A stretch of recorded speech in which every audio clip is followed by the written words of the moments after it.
बिहार सरकार ने विधानसभा चुनाव से पहले एक अनूठी पहल की शुरुआत की है। मुख्यमंत्री नीतीश कुमार की सरकार राज्य की 2 करोड़ महिलाओं की राय के आधार पर नई योजनाएं तैयार करेगी। इस पहल की शुरुआत 18 अप्रैल को मुजफ्फरपुर के मुसहरी प्रखंड के पताही से हुई। कार्यक्रम में जीविका की महिलाओं समेत अन्य महिलाओं से योजनाओं पर सुझाव लिए जाएंगे। सभी सुझावों को सरकारी वेबसाइट पर अपलोड किया जाएगा। मुजफ्फरपुर में 3507 ग्राम संगठनों में यह संवाद कार्यक्रम आयोजित किया जाएगा। हर प्रखंड में प्रचार रथ घूमेगा। इन रथों पर लगी LED स्क्रीन से महिला योजनाओं की जानकारी दी जाएगी। 2 घंटों के इस कार्यक्रम में विभिन्न वीडियो दिखाए जाएंगे। 29 प्रचार गाड़ियां रोजाना 58 ग्राम संगठनों में पहुंचेंगी। इन गाड़ियों के साथ मुख्यमंत्री का संदेश और योजनाओं के लीफलेट भी बांटे जाएंगे। 2 महीने तक चलने वाले इस कार्यक्रम में करीब 8 लाख महिलाएं हिस्सा लेंगी। मुजफ्फरपुर के DM सुब्रत कुमार सेन के अनुसार इस संवाद से महिलाओं की आकांक्षाओं को समझा जाएगा। सरकार जानना चाहती है कि महिलाओं को किस तरह की मदद चाहिए, मौजूदा योजनाओं में क्या बदलाव चाहिए या फिर कोई नई योजना की जरूरत है। इस कार्यक्रम में केवल महिलाएं ही अपनी बात रखेंगी। माननीय मुख्यमंत्री जी ने आज पटना से इसकी शुरुआत की है और जिला स्तर पर जो कार्यक्रम है वो हम लोग पताही में करने जा रहे हैं, जहाँ मेरी भी उपस्थिति रहेगी। जिला स्तर और प्रखंड स्तर के अन्य पदाधिकारी रहेंगे उपस्थित।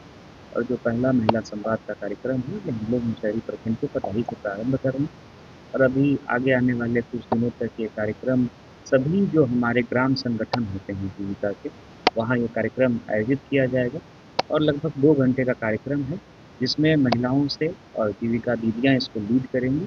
उनकी जो आकांक्षाएँ हैं, जो इच्छाएँ हैं, जो वो चाहते हैं, जिस तरह की पॉलिसीज़ या जिस तरह के स्कीम्स के बारे में सरकार से जो एक्सपेक्टेशन है, उससे संबंधित तथ्यों को अंकित किया जाएगा। उसकी ऑनलाइन एंट्री भी होगी और उसके संबंध में जो भी अगर नीतिगत निर्णय लेना होगा तो उसके बारे में फिर संबंधित विभाग और राज्य सरकार हम लोग जो समेकित करके डेटा भेजेंगे, उस पर उच्च स्तर पर निर्णय हो।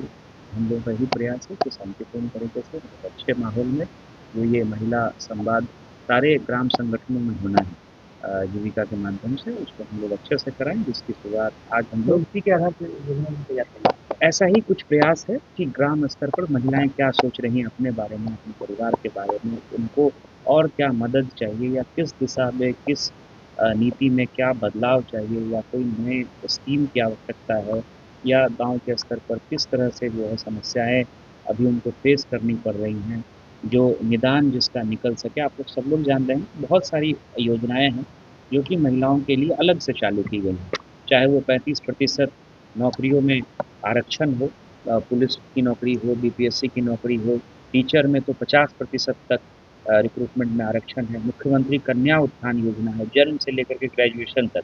ग्रेजुएशन पे 50,000 दिया जाता है, 12th पास करने पर 25,000, साइकिल, पोशाक योजना, तो बहुत सारी योजना है। मुख्यमंत्री महिला उद्यमी योजना है। जीविका का अपना इतना बड़ा नेटवर्क है और हर एक क्षेत्र में जीविका की दीदियाँ बढ़िया काम कर रही हैं। और क्या एक्सपेक्टेड है, इस दिशा में जो है दीदियाँ खुद चर्चा करेंगी। जो भी हमारे सरकारी कर्मी रहेंगे वो बस उनको सहायता पहुँचाएँगे, चर्चा उनको खुद करना है, उनको खुद लीड लेना है इसमें और जो उसका फलाफल आएगा उसको हमारे सरकारी कर्मी नोट करेंगे और MIS पर उसको हम लोग ऑनलाइन अपलोड करेंगे और इस पर उच्च स्तर पर फिर जो है पूरे राज्य भर से जब सुझाव जाएँगे, उस पर निर्णय होना है। तो इसको हम लोग मुजफ्फरपुर जिले में भी बहुत अच्छे से आयोजित करेंगे और आज इसकी शुरुआत पताही से हम लोग करेंगे।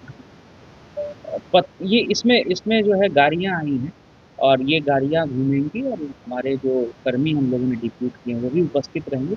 उन गाड़ियों में VC वगैरह की भी व्यवस्था है। अगर राज्य सरकार के कोई पदाधिकारी या सीनियर कोई ऑफिसर इंटरैक्ट करना चाहें या महिला संवाद किस तरह से चल रहा है उसको विजुअलाइज़ करना चाहें तो उसकी व्यवस्था है। लेकिन जो फिज़िकल फॉर्मेट है उसमें फिज़िकल फॉर्म में ही कार्यक्रम होगा और दीदियाँ उपस्थित रहेंगी। हम जो जीविका से जुड़ी हुई हैं वो भी और जो सामान्य महिलाएँ हैं गाँव में रहती हैं वो भी अपनी बात रखनी चाहें तो वो भी दीदियों से जो है इंटरैक्ट करेंगी और फिर सारे चीज़ को नोट करके हम लोग उसकी ऑनलाइन